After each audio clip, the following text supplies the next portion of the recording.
Regina Mawadati, NIM 12205193063. Di sini saya akan menyampaikan sedikit materi tentang metode pembelajaran sains MI atau SD. Metode pembelajaran adalah suatu cara yang efektif dan efisien untuk menyampaikan materi pembelajaran kepada peserta didik untuk mencapai tujuan yang diharapkan supaya berjalan dengan maksimal. Adapun metode pembelajaran sains atau IPA adalah salah satu cara yang digunakan oleh pendidik atau guru untuk menyampaikan materi pembelajaran dalam proses belajar ilmu pengetahuan alam atau IPA untuk mencapai tujuan pembelajaran yang telah ditetapkan. Adapun jenis-jenis metode pembelajaran sains atau IPA MISD yaitu yang pertama, metode penugasan.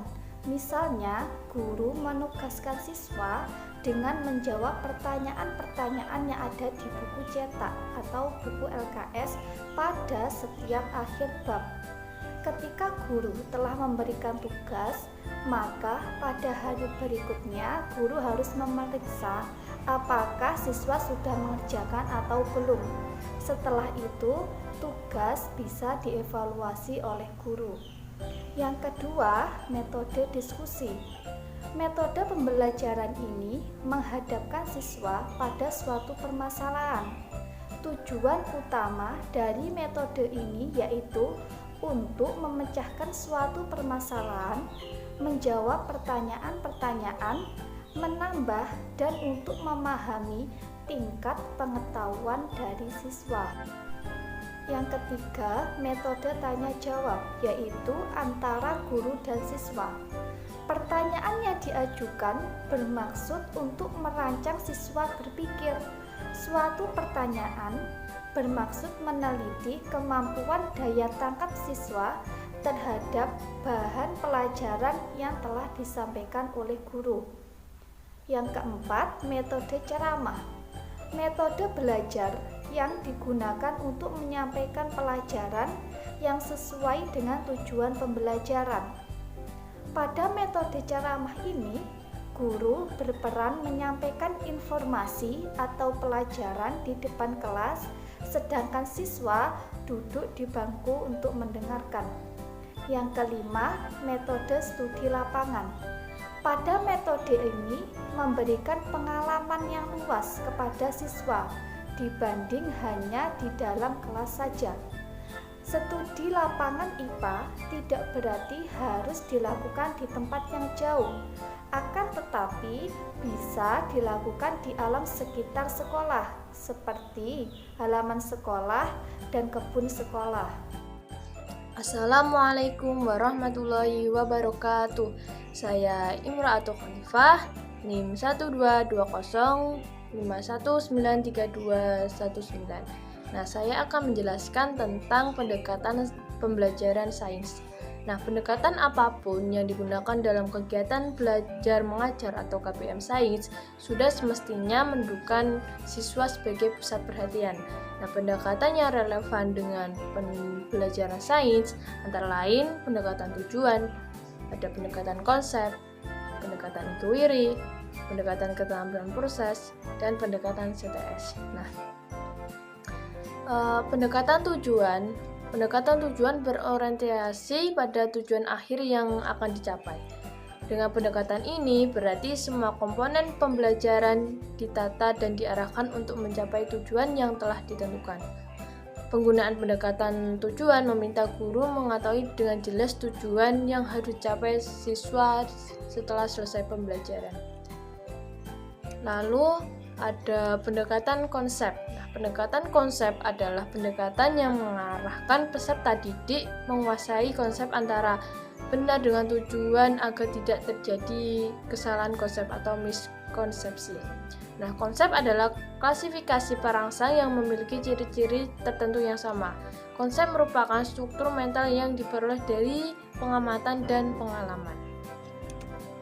Lalu selanjutnya ada pendekatan inquiry. Pendekatan inquiry merupakan pendekatan penemuan yang menuntut pengetahuan yang lebih kompleks dibandingkan pendekatan penemuan. Nah, pada pendekatan dalam inquiry, siswa dengan proses mentalnya sendiri dapat menemukan suatu konsep, sehingga dalam menyusun rancangan percobaan dilakukan atas kemampuannya sendiri.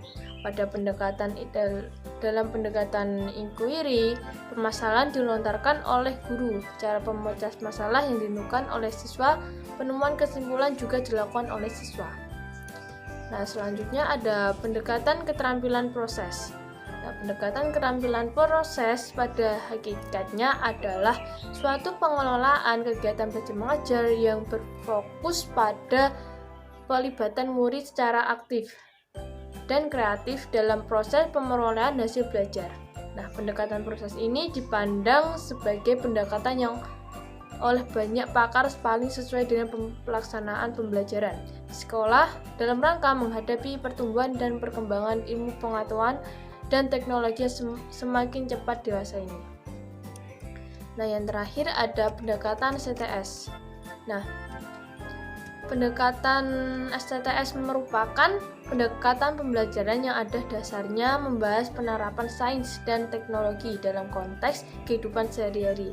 Oleh karena itu, pendekatan STS disebut juga sebagai pendekatan terpadu antara sains dan isu teknologi yang ada di masyarakat. Nah, itulah penjelasan dari saya.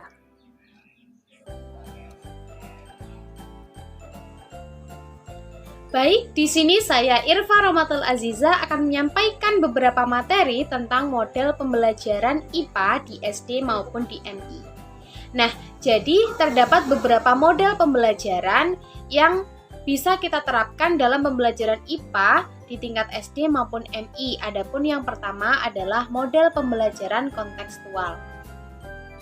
Model pembelajaran kontekstual ini mendorong guru untuk menggabungkan antara materi yang diajarkan dengan situasi dunia nyata dari para siswa, dan juga mendorong siswa untuk membuat hubungan antara pengetahuan yang dimiliki dengan penerapan kegiatan mereka dalam kehidupan sehari-hari. Selanjutnya, model pembelajaran yang kedua adalah model pembelajaran kolaboratif. Adapun ciri-ciri dari model pembelajaran kolaboratif adalah adanya kerjasama antara dua orang atau lebih, yang di situ memecahkan masalah secara bersama-sama dan mencapai tujuan tertentu. Misalnya, bentuk-bentuk belajar kolaboratif adalah Student Teams Achievement Division, yang di situ terdapat sajian guru dengan diskusi kelompok siswa, disusul dengan tes atau kuis atau tanya silang antar kelompok dan juga penguatan guru. Nah, Student Teams Achievement Division ini mencakup 5 langkah pokok, yaitu yang pertama ada presentasi guru, perhatian cermat siswa, dan guru di situ berperan untuk membantu kuis. Selanjutnya, terdapat tim atau kelompok yang fungsi utamanya adalah membantu anggota mengerjakan kuis dengan baik. Nah, anggota yang mengerjakan pertanyaan atau kuis tadi dengan dibantu presentasi guru 1-2 periode atau 1 atau 2 periode praktek kelompok dan ada kuis individual. Selanjutnya, siswa tidak diizinkan saling membantu. Lanjut, model pembelajaran yang ketiga adalah model pembelajaran kooperatif. Nah, model pembelajaran kooperatif merupakan pendekatan pembelajaran yang berfokus pada penggunaan kelompok kecil siswa untuk bekerja sama dalam memaksimalkan kondisi belajar untuk mencapai tujuan belajar. Nah, konsep pembelajaran kooperatif ini menciptakan interaksi yang asah, asih, dan asuh, sehingga tercipta masyarakat. Perkenalkan, nama saya Evi Fatimatus Zahro. Di sini saya akan melanjutkan penjelasan dari Mbak Irfa, yaitu yang keempat, pembelajaran quantum teaching. Proses pembelajaran quantum teaching ini merupakan pembelajaran yang menyenangkan, kreatif, dan tidak membosankan. Nah, karakteristik untuk pembelajaran kuantum ini yaitu berpangkal pada psikolog kognitif, bersifat humanistis, siswa sebagai pelajar menjadi pusat perhatian, lebih bersifat pada konstruktivitas, memusatkan perhatian pada interaksi yang bermutu dan bermakna, sangat menekankan pada pencapaian pembelajaran dengan taraf keberhasilan tinggi, sangat menekankan kealamian dan kewajaran proses pembelajaran. Selanjutnya yang kelima yaitu model pembelajaran tematik. Pembelajaran tematik merupakan pembelajaran berdasarkan tema untuk mempelajari suatu materi guna mencapai kompetensi tertentu. Tema sendiri adalah bidang yang luas yang menjadi fokus pembahasan dalam pembelajaran. Yang terakhir yaitu model pembelajaran konstruktivisme. Model pembelajaran ini merupakan suatu model pembelajaran di mana seorang aktif membangun pengetahuannya sendiri. Nah, untuk landasan teori ini yaitu siswa mengonstruksikan ide berdasarkan pengalaman, serta hasil belajar dapat ditampilkan dengan berbagai cara.